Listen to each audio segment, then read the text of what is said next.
Okay. I think we can probably start. Yeah, that's what I was going to say. Great minds think alike. So, hello everyone. I'm Riin. I'm from Estonia, and I'm organizing the Astronaut of for a day in Estonia. And I'm really glad to see so many people in our third webinar in our Summer Space Academy. And today, Andres is here to talk about the psychology and the mind in space. So I hope you really enjoy it, and you can ask questions at the end. Write it in the chat or afterwards asks.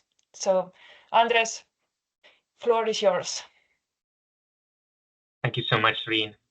I'm going to share my screen now, so hopefully you will see the slides I have prepared for today.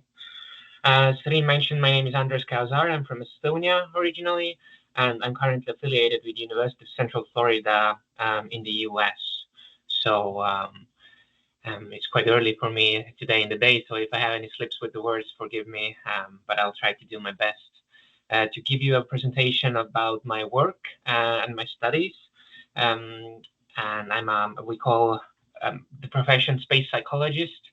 So in the following slides, I will go over what does it mean and what do we do as space psychologists nowadays.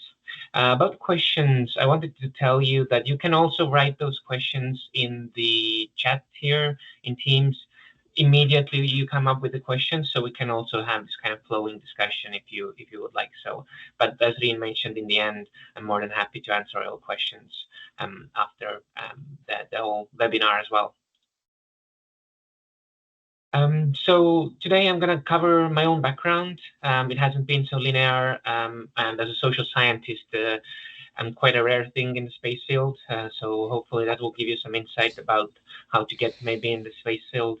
Then I'm going to talk about space psychology in the 21st century as opposed to the 20th.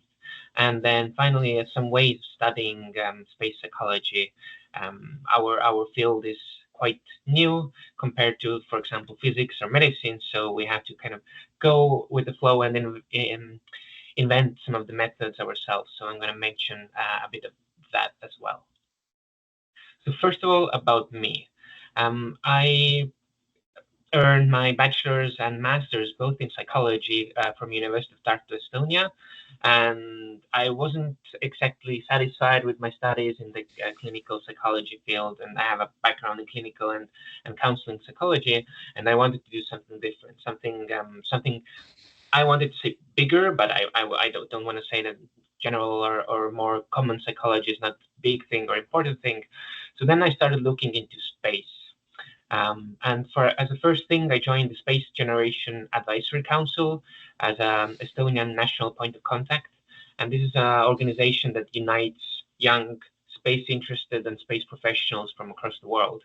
So a great place to start when you're not entirely sure how to get into the space field or what you want to do, but just to get into the information space of space. And then from there, I heard about an internship opportunity in Brussels. So I joined the Space Application Services company. It's a space technology company, and I was one of the two only social scientists there. But it was a great opportunity for me to get an insight of space. Because, for example, in Estonia, we are a really small world country. So space has always seemed kind of a sci-fi thing. Or doing something space related as a psychologist, especially. So this was my first kind of dip into that this is possible. There are social scientists and other people besides engineers in space field, and gave me a lot of encouragement. I also met two astronauts, one from Europe, Thomas Pesquet, during this internship. So that was really cool and exciting. Then I found the European Space Agency Academy Human Space Physiology training course, a 2-week intense training course that was really useful and helpful to understand more of that side of the space that I can go into apart from what I was already trying to do. And then I managed to secure a research internship at ESA as well. So I was for 3-4 months. I was studying on one project. At that point of time, it was virtual because COVID, but I still managed to get this experience with ESA and understand how ESA works, and that was a great experience as well. And that then, as an European or Estonian, especially as an Estonian, it was really difficult to find how to go from there. Okay, you can secure some small internships, but I wanted to do something more. I wanted to really connect my whole career with space. And my advisor from Portugal, Pedro Marques Quintero, he recommended that I should go to the United States because NASA has much more funds and money that they put into space psychology and human research in space, and they also have more astronauts. So then he recommended that this would be a good way for me to kind of speed up this process and development in this field. So I secured a PhD position in industrial organizational psychology at the University of Central Florida under Dr. Schomburg, who is a great psychologist, great researcher, who fortunately had several NASA contracts and funds going on at the moment that I was able to join. But I'll share about these a bit later. I first want to go into what is space psychology and what we space psychologists actually do. First of all, in the last century, when first people was sent to space, psychologists and space agencies were firstly interested and worried about the physical context of space. Does a human body, human mind actually survive in space even? There were thoughts of physiologically, if maybe we can't digest anything in space, maybe we can't even drink in space, maybe we can't even think in space. So these were the first questions psychologists were thinking and asking. How does microgravity and radiation even allow human mind to exist in the vacuum in space? But soon enough, people discovered that, yes, there are not so many immediate dangers. If we put the human being in the capsule and keep them physically safe, then nothing really happens like that with them if they exit the strong gravitational pull of the Earth and feel the radiation. And also they were worried about physical extreme conditions in general. Can we sustain longer human presence in space, or does the environment of space just destroy the space vehicles and humans? But as we know, not so immediately. The engineers did a good job in creating those vehicles and opportunities of human beings to stay alive long enough that now we can talk about longer presence of human minds in space. And actually, by the end of the last century, space psychology was still very individual level study. So they were studying how the high workload of astronauts impact their minds and their well-being, some clinical psychology and psychiatry, and mainly this type of studies, they were conducted by psychiatrists. They were researching individuals' moods and if there is any symptomatics of depression, for example, or asthenia, as they call it, which is like a longer duration, low emotional balance or negative balance and feeling down, and how this all impacts human performance in space. And also the monotony of space. For us, space seems really exciting and cool, and we all think that it's something happens all the time, and from the movies we see lots of action all the time. But actually, what's the reality is that space is really monotonous as well. While the workload is really high, the tasks that astronauts often do are quite repetitive, and some astronauts themselves call them very high-paid janitors, right? So on ISS, for example, right now in the International Space Station, a big chunk of their work is just maintaining the station, including maintaining the bathroom there. So those things, which is not so exciting as we would like to imagine space being. So considering these things into the psyche and the mental workings of human beings in space is something that has been done for quite a while as well, and to support astronauts with that. So, for example, how to increase their motivation, how to keep them connected with their loved ones and family and on the ground, and how to make sure that they stay sane and they stay high performing. Because the main issue is that if a human individual breaks down, then they can jeopardize the whole mission and the whole space station, or so these are huge economic costs that might come with breaking the human in the system, so to speak. Going towards nowadays more, as psychologists have also started considering the actual human inside the astronaut, and considering the effects of isolation, so long duration stay in these environments, both emotional isolation. So while nowadays astronauts can call with their families and friends quite easily, then before the last 2 decades they weren't able to do that so easily. And also physical isolation. So how being away from Earth, from earthly stimuli, so hearing the sounds of bird song or rain, and feeling the wind on your skin, how these aspects impact your mental well-being. And also confined living spaces. So while the original space capsules were really small, for example, we're talking about Gemini missions, the United States first missions to try to put humans in space, and then Apollo missions that actually took us to the moon, the space capsules were really small. But fortunately, the astronauts spent there quite a small time as well. For example, I think the longest Apollo mission was only 14 days, and astronauts themselves say that for 2 weeks you can all even stand on your head, like you can handle everything for 2 weeks. That's not a big problem. But now we're talking about ISS, International Space Station, where people spend maybe 3 months, 6 months, even longer. And now when we put a human being who's not made for space living in this confined space for an extended period of time with other people, seeing the same faces every morning, every evening, doing the same things, this repetition, monotony, how this impacts human psyche.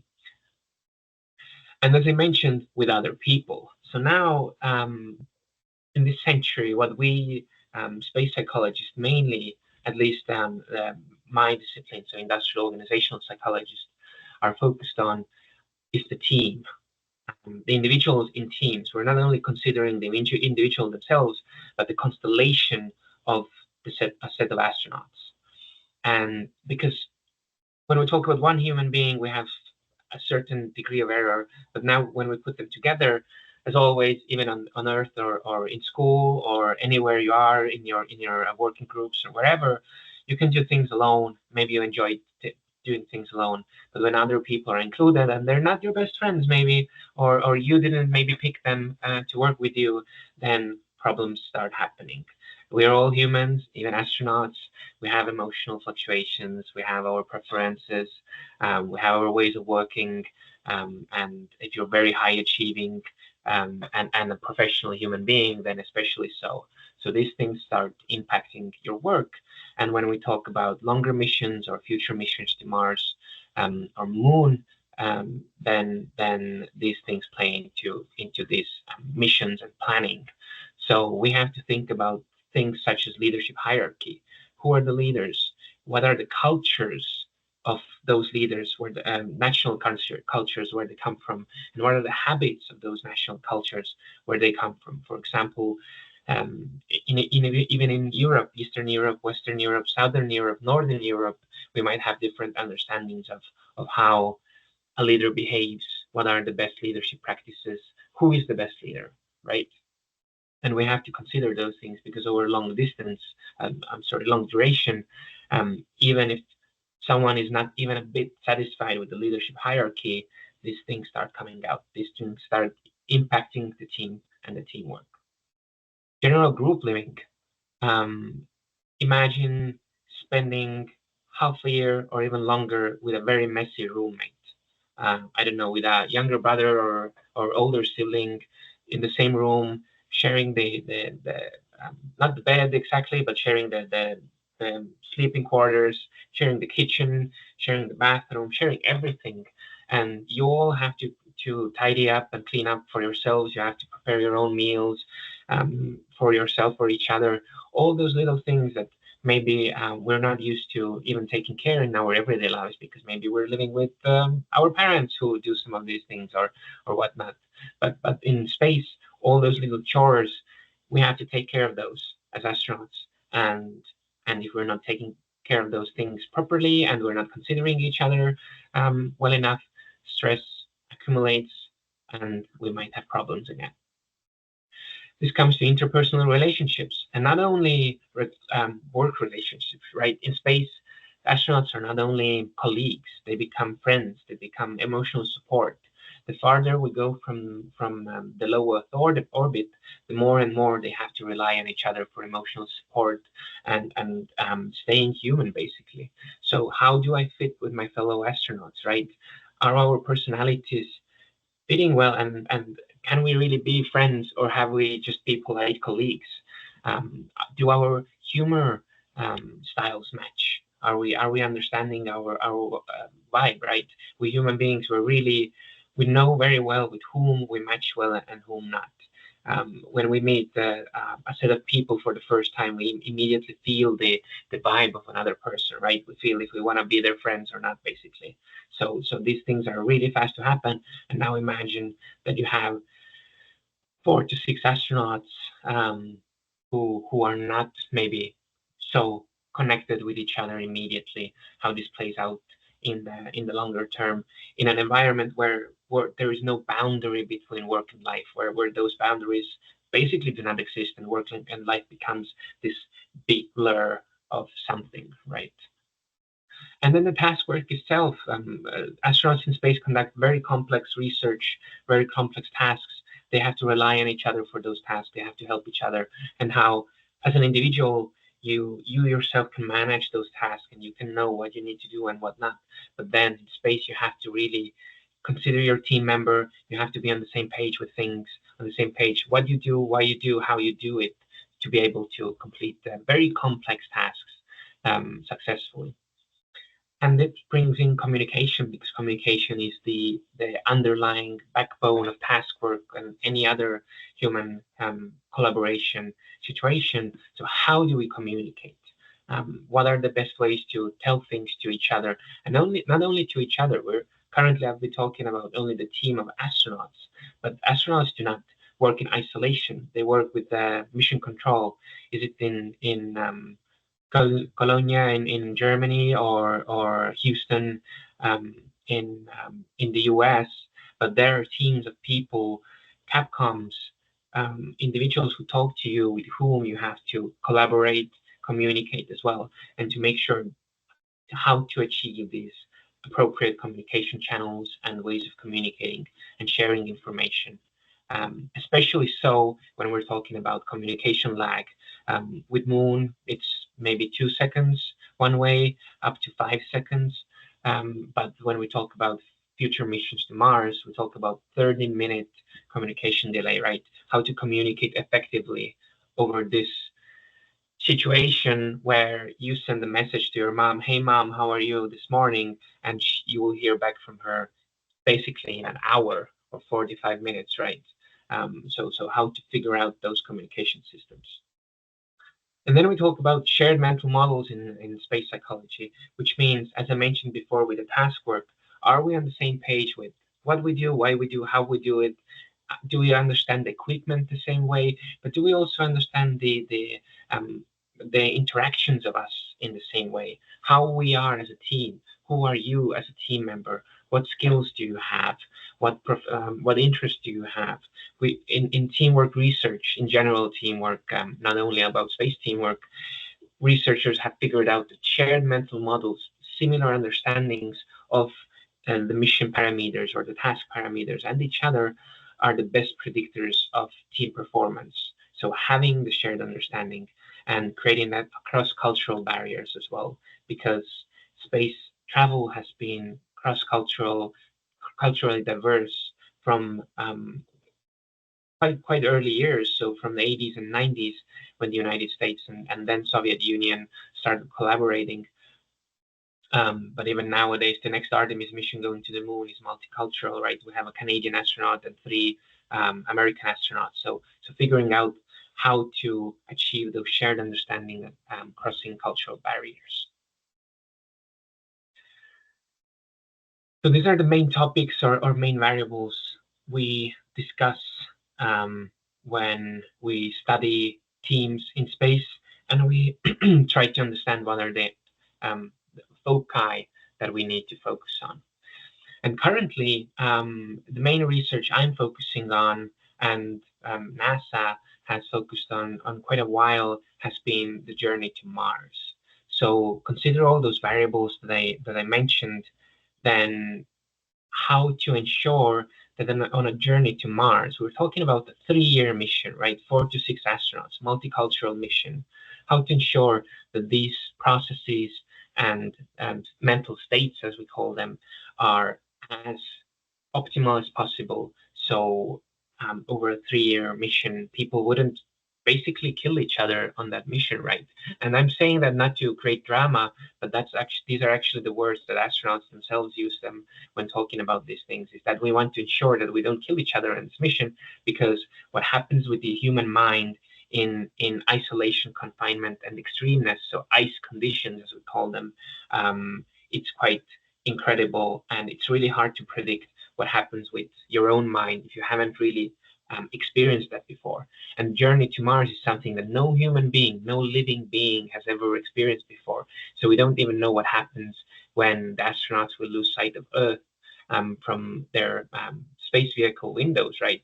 We call it the Earth out of view phenomena, which no one has ever experienced. But we as psychologists, we try to figure out, okay, what do we imagine that this feeling might be, and what might happen with the team members or humans who won't see the Earth so well anymore, and the Earth becomes just one of the stars in the blackness of space, right, when you're traveling towards Mars. And the main thing with Mars, as I mentioned before, is the communication delay. So 20-25 minute one-way communication delay, which really complicates a lot of things. So what I mean by that is, as I mentioned before, just getting messages across. If anyone has seen the movie The Martian, they portray that effect quite well in that movie when you just can't, call the mission control and convey information really fast. But another thing, in the modern age, we talk a lot about AI and using AI technologies to solve many problems. But the thing with AI, for example, is now on Earth, we can rely on AI systems really easily because all the data servers are located somewhere. We don't see them, but they're massive data centers where the AI systems are processing the information and producing those really fast answers to really complex questions. But in space, you don't have the connection to those data servers, for example, and you can't take a whole huge Google or OpenAI data server with you to space because that's just really expensive, and we don't have the infrastructure built to space right now. So these things don't work. We really have to think about the mass, the weight of things we take to space, also of countermeasures for psychological issues. So these are the things that we are trying to solve, keeping the human in the loop in mind. So for us, for psychologists, the human is the most important part, and we're trying to figure out how to keep the human being working in space as healthy as possible, basically as long as possible, right? But moon missions are Mars missions are quite far away as kind of a sci-fi still. Let's talk about moon missions for a second. So to understand what industrial organizational psychologists do for the space sector, I'd like to bring an example of Artemis II mission. One NASA psychologist, one leading researcher there, Suzanne Bell, she was given a task a few years ago by NASA saying, we ask you to measure and study the Artemis II mission, the 4 astronauts that are hopefully next year going to fly around the moon as the first humans to do so in decades. But the issue here is that you can't ask them anything while they're in flight. For psychologists, that's a big problem. We're used to asking people questions when we study them. We have long questionnaires, we have surveys that we're administering, asking questions, talking to you, and so on, to understand your psyche and get answers to those questions that we really desire to answer. She was given this task, no questions asked, to try to figure out how to study these human beings there. So now we have to turn to the existing data, right? If they have video feeds, that we can extract and study facial expressions, for example. If we can have voice recordings that we can study their voice, how their voice goes up and down, and maybe there are markers of psychosocial stressors or other positive aspects there as well.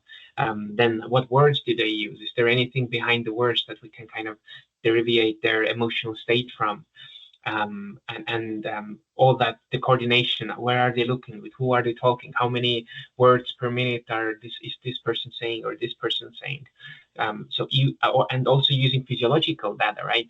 So we psychologists have more and more, we're looking into heart rate variability and such psychological measures to understand what's going also on with the mind and in teamwork. So this is kind of a pioneering of teamwork research there. What Suzanne Bell and her team have to do is to figure all that out. So in the future, when there are other missions to Moon and Mars, we already have developed those systems of monitoring and supporting those teams, and we can safely send them farther from low Earth orbit than Moon, knowing that we know how to monitor them and how to understand when something happens. I copied here actually two. This one is the first one, but the second one of news articles about things that we space psychologists aim to avoid with space teams, right? So maybe some of you have heard this news article happened, I think 2018, with the headline, Antarctica scientist allegedly stabs colleague for spoiling the endings of books. So these were two Russians in a Russian base called, now I'm missing the name, but it's on an island that I actually visited this winter. And they were there for the winter. So winter Antarctic missions are from 8 to 11 months, right? And you are there in the Antarctic winter. There is nothing to do. Basically, you can't go outside. You're conducting some science, some research. Basically, you're keeping the station going. Very similar to a longer space station life. And then emotions happen, things happen, people become annoying, and that's what might happen, right? So these are the things we try to avoid with our work. And I had a fortunate opportunity to meet one of those people who was in the station, in this Russian station, Bellinghausen. That's the name of the station, Bellinghausen Station, who was there at that incident at that time. And he told me that it wasn't just a isolated incident where one person just said something and another one stabbed them, and it actually wasn't about spoiling an ending of a book, but it was a months-long kind of preparation of the person. So the perpetrator, they just bullied basically for a long time. But that can happen also in space. We have knowledge of that astronauts also have. Some astronauts have bullied other astronauts and so on, and we don't know what happens when you can't escape. You don't have emotional support, and things like that might happen. And this is what we're trying to avoid in space. And another unfortunate happening, which happened this March, I had just returned from my trip to Antarctica, and I heard that the South African Sanai 4th station had just closed for the winter. So what it means, the station is closing in Antarctica, is that in Antarctic winter, planes don't fly very well in Antarctica. You can't approach the stations by ships anymore because of the ice. The weather conditions become so difficult that the stations close for half a year or longer, as I mentioned, 8 to 11 months. Nobody can access there, and the people who stay there are stuck there, basically. Even if someone has a life-threatening issue going on, you can't really save them from there if the weather is not allowing that. They can be stuck for weeks. Even with helicopter or planes, you can't access. So in that sense, those Antarctic stations are even more remote than ISS, right? So what happened, unfortunately, they closed the station, and one of the crew members lost their mind, so to speak. They became really physically aggressive, and if I'm not wrong, also sexually abusive towards some of the crew members. So very unfortunate behavior from your crew member with whom you are planning to stay there for more than half a year. Unfortunately, human beings, those things happen. But again, our job as psychologists, space psychologists, is to figure out why those things happen, how to prevent them, and how to put together a team that doesn't see those things happening over a long period of strain, of isolation, confinement, and extreme environment.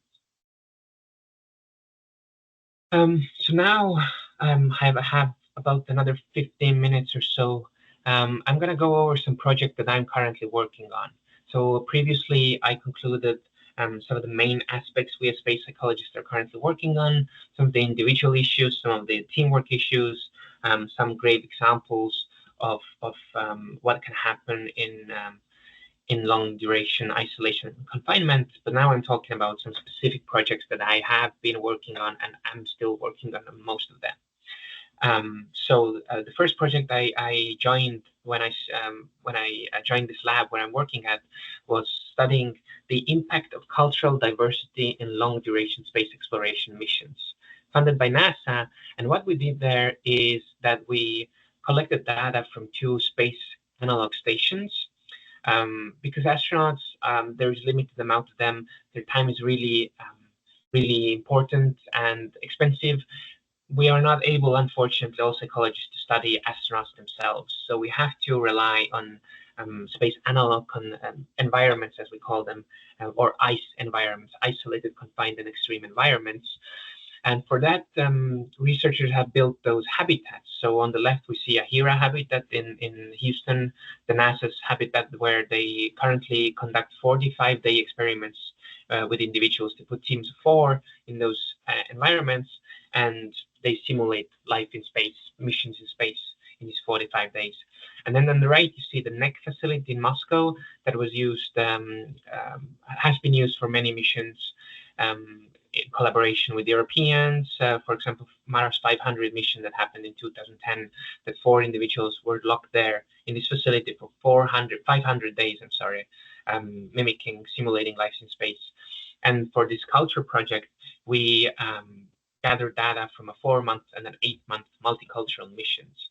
So we had Russians, Americans, and for the longer mission, the 8-month mission, one person for Arab Emirates who participated.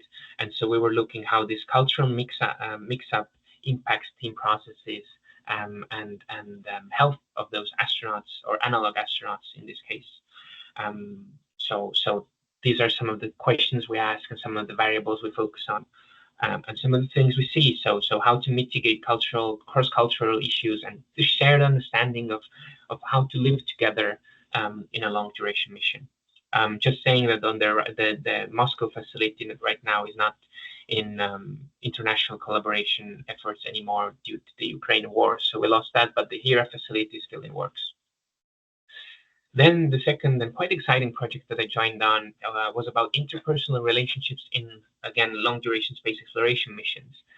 And this doesn't cover only friends relationships or working relationships, but here NASA allowed us to ask questions about what happens when there is a romantic relationship between some astronauts in a long duration space exploration mission, or deep friendships that happen. And in those occasions when we have deep friendships or romantic relations, we might start prefer one person to another. Imagine we have a commander and one team member having a relationship, and then they need to make decisions. Are they still, fair to everyone or not? Or what happens with jealousy? Maybe we have, a love triangle, so to speak, going on.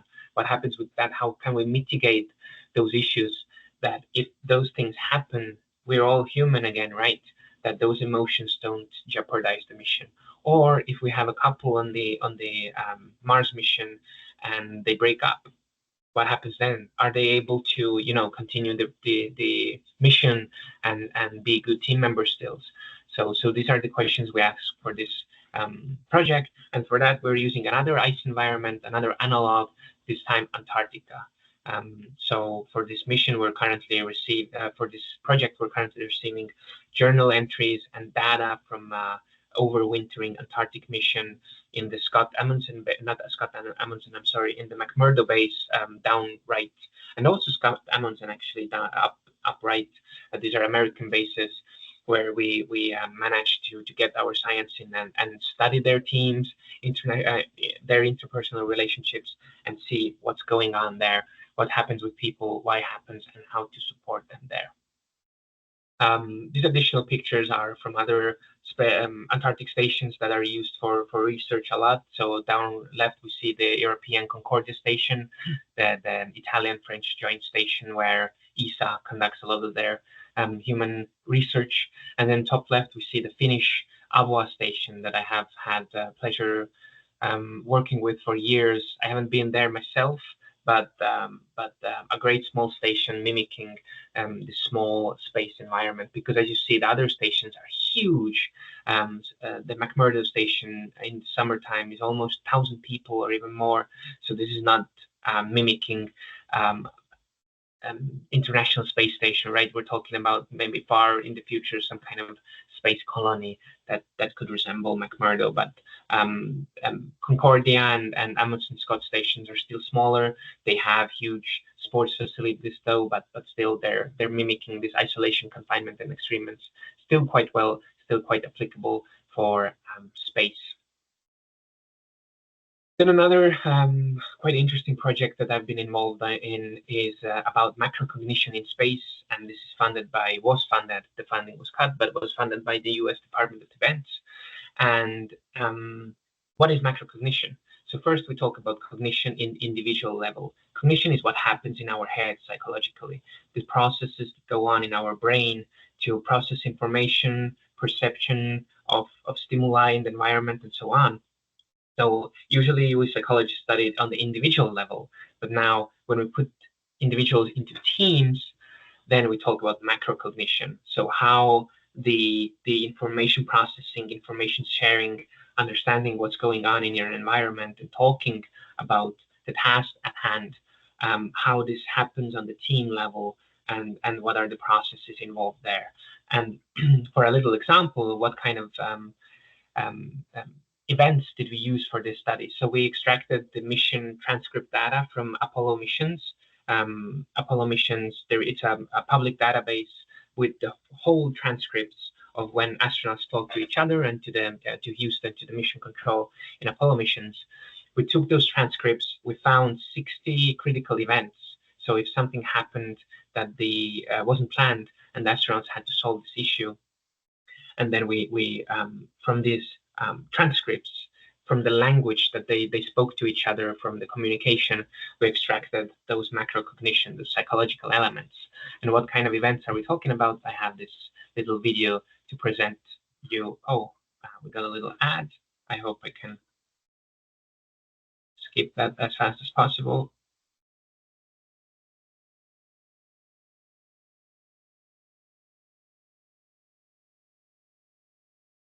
So here we see an astronaut struggling with the moon environment, right? And we're talking about a highly professional, highly trained military pilot who is used to be able to do anything that's thrown at him, right? Unfortunately, I have to say him because these were all male astronauts, right? So imagine being this highly trained professional who's trained for years for that and now can't even stand up properly or do the tasks. So these are the tasks that we were studying as well in our study, and how the individuals, the astronauts, share the information about those issues that they were encountering on the lunar surface, but also in the capsules. Then another study I'm working with, is my personal unfunded study, is trust development in ice. Isolated, confined, and extreme environments again, right? And the premise there is if we put people together in this environment, the question is, does trust develop differently than in normal organizations? Is there anything else that we human beings rely on to develop an understanding of team trust? Am I trusting my team members and my team to do A, B, C, or D, right? What types of trust do we have? We psychologists have distinguished two types of trust mainly. Is cognitive trust, so me knowing that you can do the things that you promised to do, and social trust, basically, or interpersonal trust or emotional trust. Do I feel that you are acting benevolent and in my interest as well, right? Are you a good human being, basically? And then we have psychological safety, another construct which talks about to what extent do I feel safe about in talking about things or opening up about my fears and issues or problems that I have. So how these variables develop over time and impact team performance in isolated, confined, and extreme environments. These are very crucial variables in psychology and in teamwork and organizational psychology. So understanding that and how to support that in space missions. And then, because of my clinical background, I have also started studying affect regulation in ice, so emotion regulation. As I mentioned, emotions, we're all humans, astronauts are humans as well. Emotions are really important. And figuring out how to manage emotions individually and as a team in long duration space exploration is crucial. And what I've done for that project, that I decided that it's not enough to just study teams from the distance, but I wanted to go into an ice environment. So here you see two space analog stations. They're both private stations, and these stations are created so individuals and teams can go there, experience for 2 weeks the isolation, confinement, and extremeness of a space simulation. On the left, it's a station in Utah, United States, where I spent 2 weeks with a team who I didn't know before. We were locked for 2 weeks with random people in this facility, simulating space and living. And on the right side, this is in Poland, Lunares research station, where I spent another 2 weeks with totally random people, very multicultural crew, in 2 weeks in an environment where we didn't see even any sunlight there, right? And we had to do those mission tasks and everything. And I was studying how my team and myself, we managed our affective experiences, our emotions, and how we dealt with those challenges. I haven't published anything on that yet, but I hope I soon will. And then finally, my latest project that I joined was about social resilience in Antarctic operations. So as I mentioned before, Antarctica is a great analog for space environment. And when we talk about social resilience, we mean what makes social relationships strong and resilient across time, right? Sustainable social relationships. And we're not only talking about individuals, but again, we're talking about inside of teams, within the teams, within the stations. So many Antarctic stations have many teams of people working in them. So how those teams between them manage their relationships. And not only stations, individual stations and teams, but in Antarctica, the King George Island that I visited this winter for this project, they have 13 different Antarctic stations there from different cultures, different nations. How these stations collaborate to support each other. For example, in the winter, 2 or 3 years ago, a doctor in the Polish station died in August, middle of the winter, and how the other stations came to aid to help them with figuring that situation out, right? How these processes between organizations work. So to study that, we went to the Polish station. Here's the Polish Antarctic station that I was fortunate enough to live for 3 weeks. It's kind of difficult to understand what's where, but you see the human little container-like buildings. The one on the left side, maybe I can have a laser, right? Laser pointer. Here is the main living facility where the wintering over crew who's currently there is living, and here we had some summer accommodations. A beautiful environment. Was a great experience. A great experience as a psychologist as well, to be able to first of all experience those same stressors that my participants, my subjects that I'm studying experience, right? To understand how emotions really can play out when you're in isolated and confined environment for an extended period. But also you just see how other people live and are there. Of course, we had lots of penguins there in Antarctica, and unfortunately you don't have penguins in space, or as long as we know, as much as we know right now, we don't have space penguins, but just to show what is possible to experience when you're an adventurous scientist yourself. And this is the inside living environment of the station. So quite cozy and nice. This building is built in the 1980s, so still having this kind of a mountain cottage vibe. But unfortunately, the Polish are building a new station, which will be very clinical and kind of space age-like. So this cozy environment won't be there for many years anymore. But we had this fortunate experience to live there. And right now, as I mentioned, the Polish Antarctic personnel, 9 of them, if I'm not wrong, are living there. They have been there since last November, so almost 10 months already. And we're studying them as well to understand their psychology. And then for my own personal project, the next thing that I'm gonna do, and it's also part of my research actually, is ocean rowing. So this December I'm gonna embark on a row journey across the Atlantic Ocean with my 3 team members. We're gonna spend around 40 days on actually on this exact little boat. This is our boat, not in the same colors because we're not Chinese, but this was the boat in 2018. And this is also isolated, confined, and extreme environment. So I call that my own little space mission because it's very similar. We are autonomous. We have to figure everything out ourselves. So and I'm also conducting a research project on my own team and my own psyche for this as well. So another opportunity of how or showing an example of how you can creatively study things that you're interested in kind of a bit differently than directly asking, for example, astronauts about their work and life. So running out of time here, but a quick conclusion after my a bit more than 40 minutes of monologue. So first of all, people indeed are the weakest link in space and space exploration missions, but there would be no space travel without people. We are doing space because of people, for people. And yes, they are difficult to deal with. We all are difficult to deal with, but that's why space exploration is fascinating, and that's why I think space psychology is especially fascinating. The social sciences, psychology, other social sciences are thus crucial for successful space exploration. So if you're interested in engineering, cool, that's great. I'm happy for you.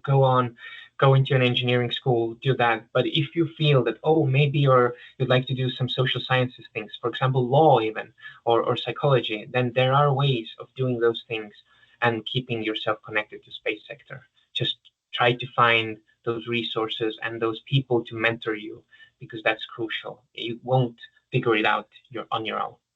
And finally, dream big. Even if your dreams seem difficult, studying space psychology from Estonia 10 years ago, actually 8 years ago, I'm sorry, for me seemed really difficult. It seemed impossible. We have no other people in Estonia doing that thing, even remotely. But be persistent, be resilient. There is always a way. Just try to figure out the way. And finally, thank you. That was my presentation. Some little penguins for you jumping in the water of Antarctica as a little positive end note for this presentation. And now feel free to ask me any questions either vocally or type in the chat here. I'll take a sip of water and then I'll ask the first 2 questions that I see there.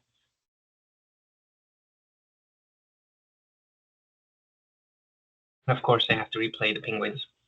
So first of all, when choosing a team, do they take into account if the people in the team fit well together? Yes, they do. So we call this team composition research of science. There are many great review papers out there and research. And how we do it is, first of all, personality characteristics.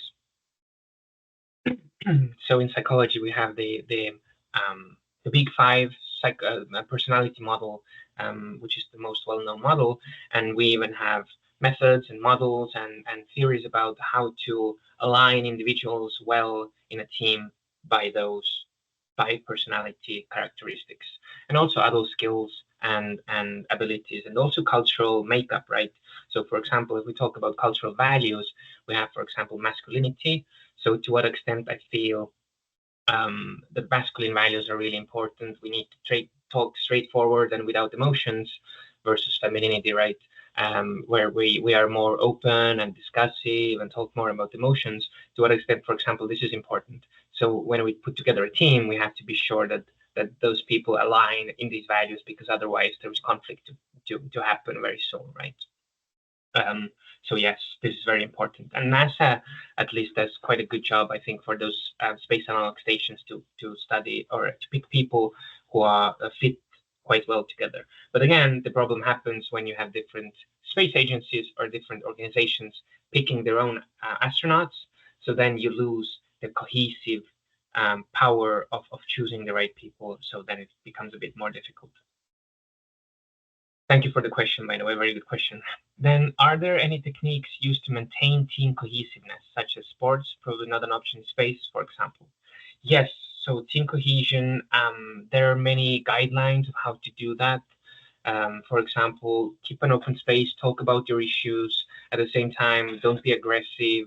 If someone annoys you, just basically acknowledge that people will start being annoying for you, and be aware of your own mental processes, and so on. Sports would be great indeed. What astronauts can do is they can do sports before they go into space, right? So the space mission doesn't happen in isolation. Again, they often train for years before they go on a mission. On IS, it's a bit more difficult because it's such an international effort. So JAXA astronauts, Roscosmos astronauts, ESA, NASA astronauts, they don't really train together before. They maybe haven't even met each other before they fly together in space. But when we talk about Moon or Mars missions, those teams train together for years. So they go through all those different exercises and things. They live together, they breathe together, they eat together for years. So this really maintains team cohesiveness and starts building it up, the baseline cohesiveness. And then in space, they of course know each other so well already. So hopefully they manage to keep that baseline for a longer time. Thank you for that. That's a good question. Then the next one, what is the most difficult aspect of being an astronaut from a psychological point of view? Are there differences between shorter and longer missions? Well, I'm not the best person to answer that because I'm not an astronaut myself, unfortunately, right? But from what I know and what I've heard astronauts saying is that actually it's not as an exciting job as you imagine, right? As I mentioned before, I remember for my ESA space physiology training course, the German astronaut Alexander Käosaar was there and gave us a little presentation. I'm sorry if I mispronounced his name. Not too good with my German, but he said that it's not very exciting. Imagine yourself being in a oversized Coca-Cola can for half a year, right? It's a metal can basically.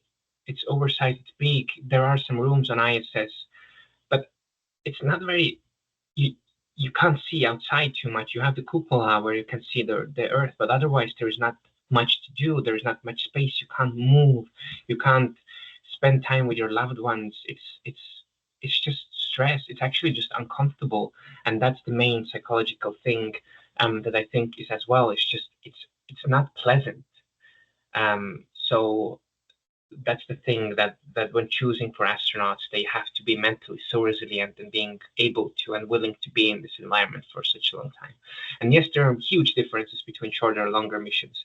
When I conducted interviews with ex NASA astronauts, so retired astronauts, they said that many of them were shuttle astronauts when shuttle wasn't retired, and they were using shuttle for shuttle missions. These were short missions, 10 to 14 days maybe. So those astronauts could do those. Those were exciting, fast-paced, very cool missions.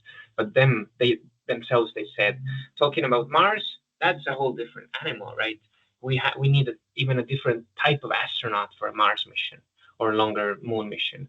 Like they have to have different skills, different personality types, different characteristics. So they, because of the distance away from Earth, so the communication lag and the time, it's really important to understand, the effects of longer missions. Then to what extent are your findings from studying people in extreme environments being transferred back into general society? They are somewhat. There are caveats, of course, we have to be careful, but regarding teamwork, we study teamwork under a magnifying glass, right? We see those really granular processes because of the nature of the data we get from these environments. But actually, we learn a lot about general teamwork processes in normal organizational environments as well. We're able to produce theories and models that fit normal organizations or general society as well. So in that sense, they are quite transferable. And also, I think we all unfortunately remember the COVID pandemic, where we were all locked inside for months on end, and had to experience very similar things as astronauts in space experience with our own families, right? So these findings that we have for space and ice environments are actually quite fit for such situations as well. I think I can maybe cover all those questions, or should I? Yeah, I can, or should I finish right now? Yeah, you can go. Okay, we have two more. So can long-term space travel cause memory decline or like attentional issues? Yes, of course, especially with Antarctic missions. They have shown, so Antarctic winter missions, as I mentioned, 8 to 11 months, they have physiological responses to this isolation and confinement, mainly perhaps because of the lack of the sunlight, but also because of the monotony of life. Everything starts blending together. People start being very forgetful. I've read journals from those individuals in Antarctic Station just saying in the middle of the winter, like, I just forget things. I forget numbers. I forget names of people. I've been here for months. They become very forgetful. So huge attentional issues indeed. I'm not sure if the findings have been replicated in space, because in space they take care of the astronauts much better than in Antarctic Station. So that's the thing. But definitely there are potential issues. And finally, are there people on the ISS specifically trained to help astronauts mentally? So not on the ISS.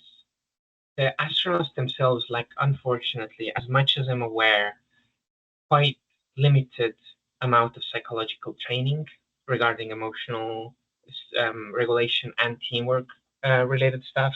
They receive something, but I would say, of course, I'm a bit biased as a psychologist myself, but I would say not enough, and definitely not enough for a longer mission.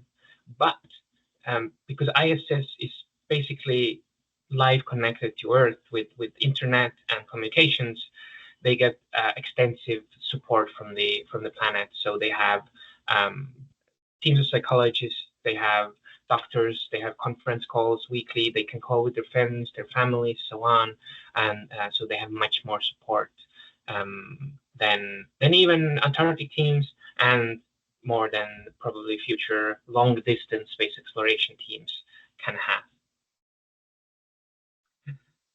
So I'm wrapping up with that. Thank you all for listening. I hope it was at least a bit interesting. I hope I was able to provide you with any new information and spark your interest a bit. Thank you for inviting me to present this very exciting topic, at least for me. And thank you for the great questions.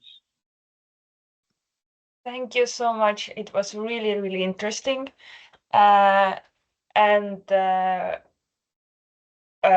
With that, our series is concluded, and this was our last webinar, and I hope you liked it. Some of those who joined us a little bit later, you can rewatch it in the Luxembourg Space Agency YouTube channel, so you don't miss all the info that was shared in here.